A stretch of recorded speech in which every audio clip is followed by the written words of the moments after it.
अस्सलाम वालेकुम स्टूडेंट्स। आज के लेक्चर में हम एंजियोस्पर्म्स का लाइफ साइकिल डिस्कस करेंगे। तो पिछले लेक्चर में हमने ये देखा था कि एंजियोस्पर्म के अंदर जो डोमिनेंट प्लांट बॉडी है वो स्पोरोफाइट है और यही स्पोरोफाइट ही प्लांट बॉडी बना रही है, यही डोमिनेंट है, ये 2n है, डिप्लाइड है। तो हम यहाँ से स्टार्ट करते हैं, ये स्पोरोफाइट प्लांट बॉडी और इसके ऊपर जो रिप्रोडक्टिव स्ट्रक्चर बनेगा जिसको हम इसके रिप्रोडक्टिव स्ट्रक्चर को हम फ्लावर कहते हैं। तो फ्लावर जो है इसके ऊपर बनेगा और फ्लावर के अंदर जो है वो मेल और फीमेल स्ट्रक्चर्स मौजूद होंगे। तो स्पोरोफाइट चूंकि इसका एंजियोस्पर्म का हेट्रोस्पोरस है, यानी दो मुख्तलिफ तरह के स्पोर बनेंगे, तो इसलिए इस फ्लावर के अंदर दो मुख्तलिफ स्ट्रक्चर हैं।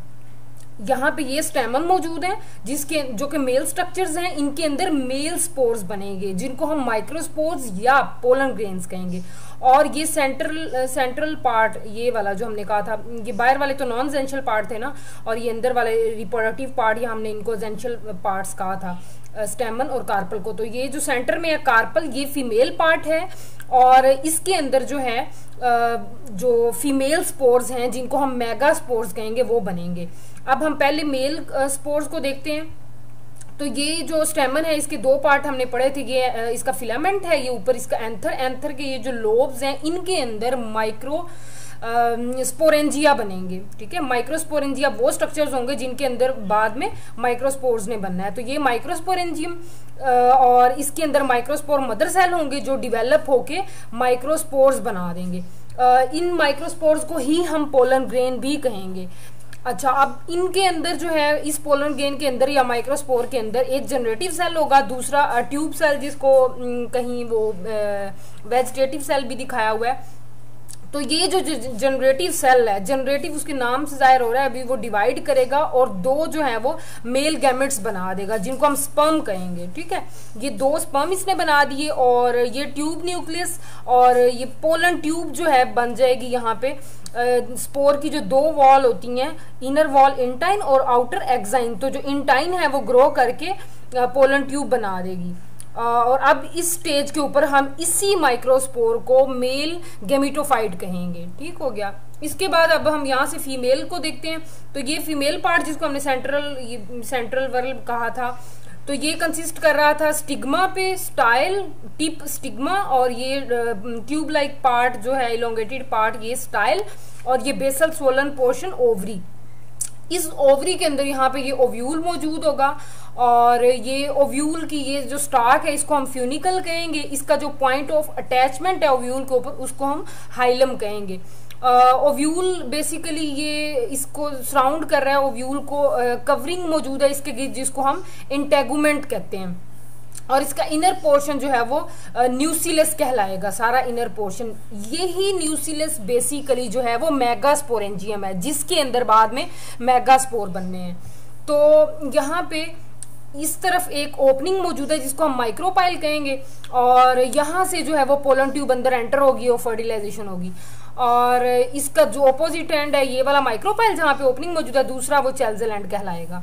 अच्छा, अब यहाँ पे यही न्यूसिलस जिसको हमने कहा है कि यही मेगास्पोरेंजियम है, इसी के अंदर मेगास्पोर्स बनने हैं। तो ये क्या करेगा, इसका एक सेल ग्रो करेगा और ग्रो करके जो है वो मेगास्पोर मदर सेल बना देगा। वो मेगास्पोर मदर सेल जो है उसके अंदर मियोसिस होगी। ठीक है, अब यहाँ तक ये प्लांट बॉडी डिप्लाइड आ रही थी, इसके स्ट्रक्चर ये वाले भी सारे डिप्लाइड थे, लेकिन यहाँ पे जब मेगास्पोर मदर सेल के अंदर मियोसिस होगी तो जो स्पोर बनेंगे मेगास्पोर्स वो हैप्लाइड होंगे, बिल्कुल पोलन ग्रेन या माइक्रोस्पोर की तरह। ये भी माइक्रोस्पोर मदर सेल के अंदर जो है मियोसिस से बने थे और ये भी हैप्लाइड थे। अब मेगास्पोर भी जो है वो मियोसिस से बन रहा है और ये भी हैप्लाइड होगा, 1n होगा। अब 4 मेगास्पोर बने हैं, उनमें से जो है वो 3 डीजेनरेट हो जाएंगे और एक फंक्शनल रहेगा। ये जो फंक्शनल मेगास्पोर है यही फीमेल गेमिटोफाइट बन जाएगा, या हम उसको कहेंगे मेगा गेमिटोफाइट। और ये मौजूद है यहाँ पे, ये 8 सेल स्ट्रक्चर की सूरत में मौजूद होता है। इसमें ये इस किनारे वाले चेल्जल एंड वाले सेल को हम एंटीपोडल सेल कहेंगे, ये 3 सेल एंटीपोडल, और ये दूसरे जो माइक्रोपाइलर एंड की तरफ मौजूद होते हैं 3 सेल, इनको हम एग अपरेटस भी कहते हैं। इनमें सेंट्रल सेल जो है वो एग कहलाएगा और जो दो साइडों वाले हैं वो सिनर्जिड्स कहलाएंगे। और दरमियान में ये दो सेल जो हैं ये पोलर न्यूक्लियस या कहीं पे इनको स्कैंडी न्यूक्लियस लिखा होता है तो ये कहलाएंगे। उसके बाद अब जब फर्टिलाइजेशन होगी, यहाँ पे हमने कहा था कि पोलन ट्यूब बन गई है और स्पर्म्स भी बन गए हैं, तो मेल गैमेटोफाइट भी रेडी है पोलिनेशन के लिए। तो पोलिनेशन होगी, ये यहाँ पे आके स्टिग्मा के ऊपर गिरेगा और पोलन ट्यूब ग्रो करके नीचे जाएगी, ओव्यूल के अंदर एंटर हो जाएगी और यहाँ पे डबल फर्टिलाइजेशन होगी। डबल फर्टिलाइजेशन कैसे होगी कि ये दो मेल के सेल्स जो हैं, दो जो हमने यहाँ पे स्पर्म पढ़े थे कि दो स्पर्म बन गए थे, जनरेटिव सेल ने डिवाइड होकर दो स्पर्म बनाए थे, वो फ्यूज होंगे फीमेल के दो सेल्स के साथ। तो यहाँ पे एक एग के साथ फ्यूजन होगी और ये जाइगोट बन जाएगा, एग और स्पर्म मिलके जाइगोट बना देंगे और दूसरा जो मेल का सेल है वो यहाँ मिलेगा पोलर न्यूक्लियस के साथ और वो बना देगा एंडोस्पर्म न्यूक्लियस। ये नीचे जाइगोट बन गया, ये ऊपर एंडोस्पर्म, और ये सीड में कन्वर्ट हो जाएंगे। जाइगोट जो है वो एम्ब्रियो के अंदर चेंज हो जाएगा और ये सीड फिर से जर्मिनेट करके वही स्पोरोफाइट प्लांट बॉडी बना देगा। स्पोरोफाइट प्लांट बॉडी के ऊपर फिर से वही फ्लावर बनेंगे, फ्लावर के अंदर ही वही गैमेटोफाइट जनरेशन जो है रिड्यूस्ड है, उसी फ्लावर के अंदर ही गैमेटोफाइट जनरेशन बन जाएगी, गैमेट बन जाएंगे, गैमेट्स जो हैं वो फ्यूज होंगे। उसी तरह से पोलिनेशन, फर्टिलाइजेशन, डबल फर्टिलाइजेशन और उसे इसी तरह से ये लाइफ साइकिल जारी रहेगा।